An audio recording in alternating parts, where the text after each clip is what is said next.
Good morning, students. In previous lecture, we were doing the story Should Wizard Hit Mommy? Half of the story I have narrated, and in that story, we left at the point when the smell of Roger Skunk's body was changed from a bad one into the fragrance of roses. And after this, what happened? Jack paused for a moment to check whether his daughter has slept or not. And then what he noticed? He noticed that she made such a face when she pretended to be enjoying a cocktail party like her mother. Then he continues that the whole house of the wizard was filled with the fragrance of roses. By mistake, he changed the animal to fish. In place of speaking Roger skunk, he spoke Roger fish. Joe corrected him and he said that it was really silly on his part to call him a fish in place of skunk. Just then Jack got a bit annoyed with Joe's expression and suddenly he heard some furniture dragging downstairs. He realized that his wife Claire should not be moving heavy things as she was 6 months pregnant and they were going to have their third baby. Then the wizard tells Roger to go to the end of the lane and turn round 3 times, and when he would look into the magic well, he would find 3 more pennies, as he was demanding 7 pennies and this Roger skunk had only 4 pennies, and rest of the money he guided him. Then Roger did exactly how he was told and got the extra pennies. He then gave the pennies to the wizard and ran back to the forest where everybody gathered around him because he smelled so good now. Then they all played a lot of games and enjoyed themselves. As it was getting dark, all the animals ran back to their mommies, to their moms. Joe had started getting bored with the story and was more interested in looking out of the window now. She thought that the story was almost over, and on the other hand, Jack did not like women who would take things for granted. He liked women who remained concerned in their talks. And then he again continued the story, asking Joe to be a little attentive to what he said. The mommy skunk asked her from where was that awful smell coming from, to which Roger replied that it was him, mommy. He added that he smelled like roses now. Mommy skunk asked Roger that who had made him smell like that, to which he replied that it was done by the wizard. The mommy skunk got angry and ordered Roger to accompany her to the wizard, and Roger told his mom that all his friends would run away from him if he smelled bad again, to which mommy replied that she did not care at all, he should smell like a real baby skunk. His mom took out an umbrella and they went to the wizard's house, where the wizard opened the door and the mommy skunk hit him on his head. And then Joe started imagining her own story about how the wizard would have hit the mommy skunk back and never changed Roger's skunk smell. Her father told her that nothing of that sort happened, and the wizard changed the Roger skunk back to normal and he did not smell of roses anymore. Another question was about to pop up in little one more question was coming in the mind of Joe, but Jack stopped her and told her that it was his story, and if she wanted him to tell her any more stories, then she should keep quiet. Joe kept on looking at her father with great surprise as she waited for the story to be continued.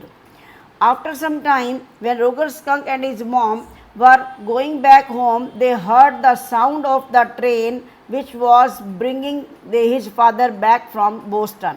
Then all of them had lima beans, celery liver, mashed potatoes for dinner, and also they had a dessert, a sweet dish as well.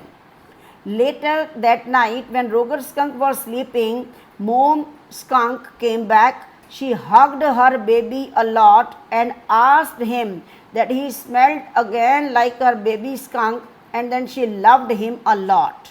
With this, Jack ended the story, to which Joe again asked that did the other animals run away from Roger's skunk again? Jack replied no, because they slowly would be habitual to the smell, so they did not feel like running away anymore. When Jack said that eventually everybody started liking Roger's skunk, Joe did not understand the word eventually, and as she heard it for the first time. So she asked, "What is this eventuality?" To which Jack told her the meaning. But Joe thought that what Mommy Skunk did was not right and said that what the mother skunk did was stupid, but Jack took it personally and said no, because somewhere he was relating it to himself and defending his own mother. Then Jack told Joe that he wanted her to take a long day nap and adjusted the shades so that no light came in.